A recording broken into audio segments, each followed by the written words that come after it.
everyone, welcome to Atlantic Canada. My name is Arienne from seeyousoon.ca, and today I have got a bucket list worthy video for you. Now before I get started, make sure you subscribe to my YouTube channel and that you've hit that notification bell. So Atlantic Canada is the easternmost region in the country, and it is made up of the 4 smallest provinces. You've got New Brunswick, Nova Scotia, Prince Edward Island, and Newfoundland and Labrador. This region is filled with history, gorgeous landscapes, the freshest seafood in the country, and the most friendly people you'll find in Canada. Now, don't let its size fool you. There's a lot to do here. So whether you're visiting for the first time or you're making a return trip, here are the top 10 things to do in Atlantic Canada. Number 10, enjoy some beach time on Prince Edward Island.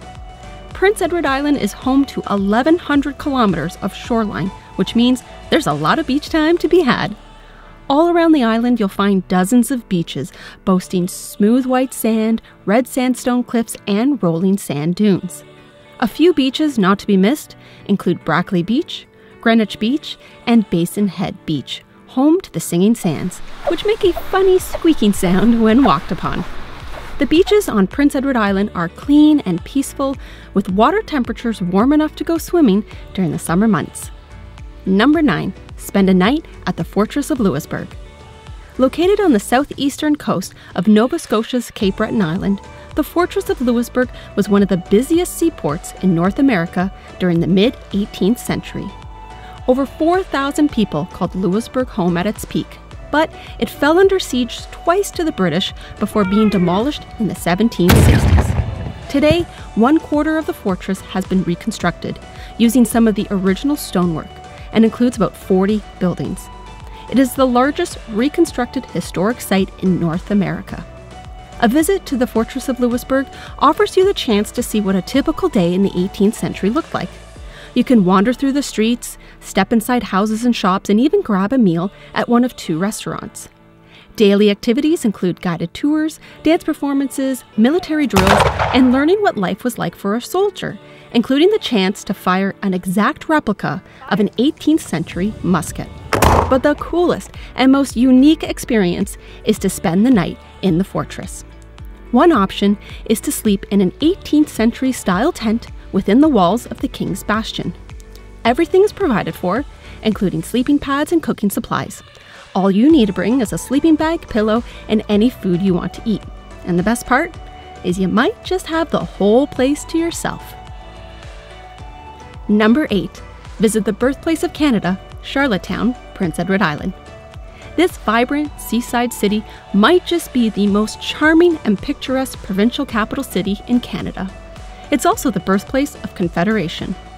Charlottetown is teeming with old historic homes, has a walkable downtown core, boasts excellent restaurants, and has an impressive theater scene. Make a point to walk along the waterfront at Victoria Park.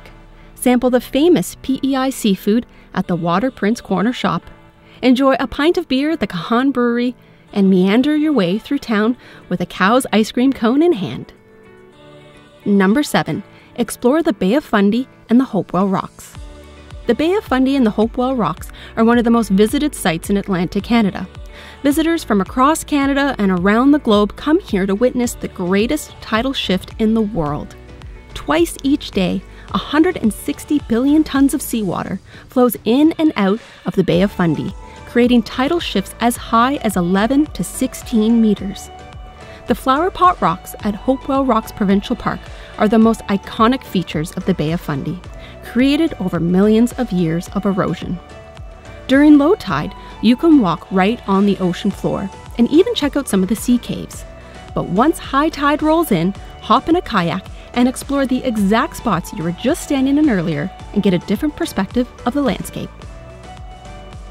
Number 6, check out Peggy's Cove. Lighthouses are one of the most iconic images associated with Atlantic Canada, and Nova Scotia is home to the greatest number of them in the entire country, including the most famous one, Peggy's Cove Lighthouse.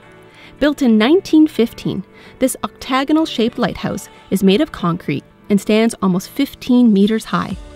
Visitors are free to walk around the lighthouse and roam the large granite rocks on which the lighthouse stands.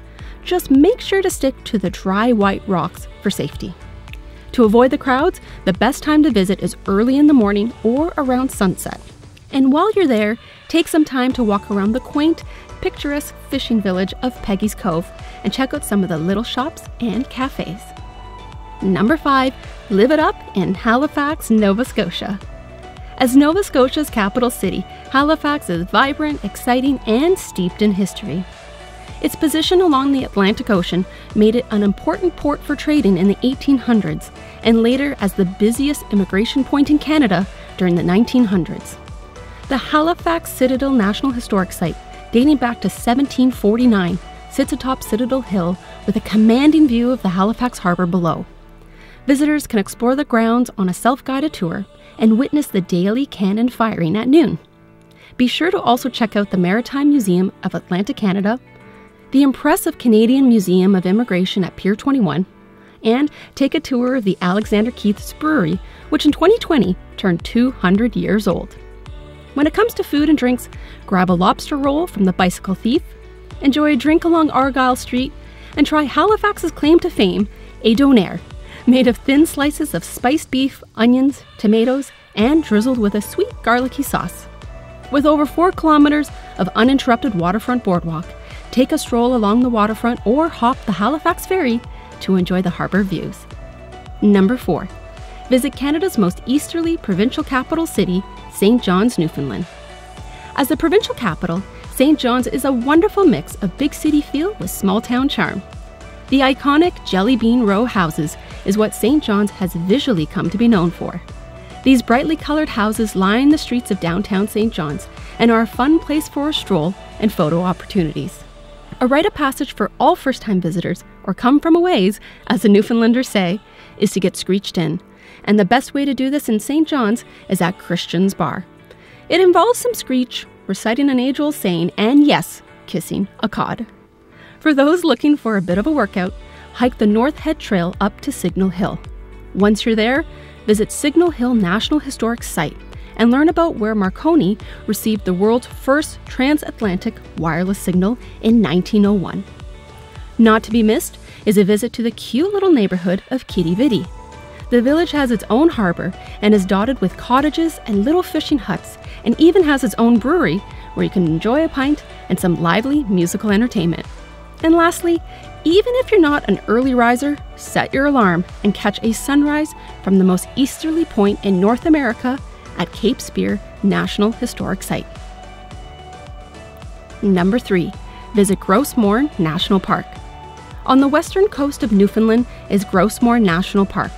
This UNESCO World Heritage Site spans over 1,800 square kilometers and is the second largest national park in Atlantic Canada. It's also one of the most incredible national parks in the country, featuring a variety of landscapes. Here you'll find arid tablelands, boreal forests, mountaintops, and even a freshwater fjord. Hiking the trails is the most popular activity at Gros National Park. Some highlights include the tablelands, with wide-open panoramic views, the green gardens, which bring you down through the boreal forest, across the meadows, and out to spectacular coastal views, and the Western Brook Pond, a fairly flat trail along gravel and boardwalks that ends at the departure point for boat tours. These tours give you an up-close view of the towering cliffs and multitude of waterfalls found within the Western Brook Pond. Camp in your tent or more comfortable accommodations like the Authentics or rustic cabins, and give yourself about 5 to 7 days to fully explore the park. Number 2, indulge in the seafood. When it comes to the culinary scene in Atlantic Canada, seafood reigns supreme. It doesn't get any fresher than this. There's so much to choose from, including freshly shucked oysters, steamed mussels, clam chowder, fish and chips, cod tongues for the adventurous, and of course, lobster. In New Brunswick, visit Shediac Bay and join a lobster cruise. Here you'll learn about the lobster industry, how to properly deshell a lobster, and you'll even get to dig into a lobster dinner while cruising the bay. On Prince Edward Island, experience a traditional church lobster supper. Originally started as a way to fundraise for churches, these dining experiences continue today and include set-price dinners based on the size of your lobster and come with unlimited appetizers, salads, and dessert. Bring your appetite, pack your stretchy pants, and eat your way through the region. And the number one thing to do in Atlantic Canada? drive the famous Cabot Trail. Named after Italian explorer Giovanni Caboto and completed in 1932, the Cabot Trail is a 300-kilometer loop trail located in the northern section of Cape Breton Island.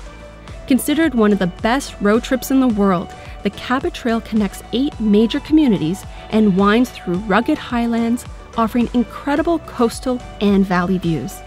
To fully experience the beauty and communities along the Cabot Trail, plan a minimum of 3 to 5 days to complete it. There's no shortage of outdoor activities to enjoy, especially within Cape Breton Highlands National Park. Here you can spend time at the beach, admire the waterfalls, or hike one of 26 hiking trails, including the popular Franny Trail and the spectacular Skyline Trail, best enjoyed around sunset. So there you have it, the top 10 things to do in Atlantic Canada. Personally, I think the best way to experience it is to road trip it. So if you can, one of these summers plan a multi-week trip. You will not be disappointed. Of course, there's so many more incredible things that you can do here, so if you have any additional recommendations, please leave them in the comments below. If you enjoyed this video, please give it a thumbs up, and of course, subscribe to my YouTube channel if you haven't yet already. Thank you all so much for watching. We'll see you soon.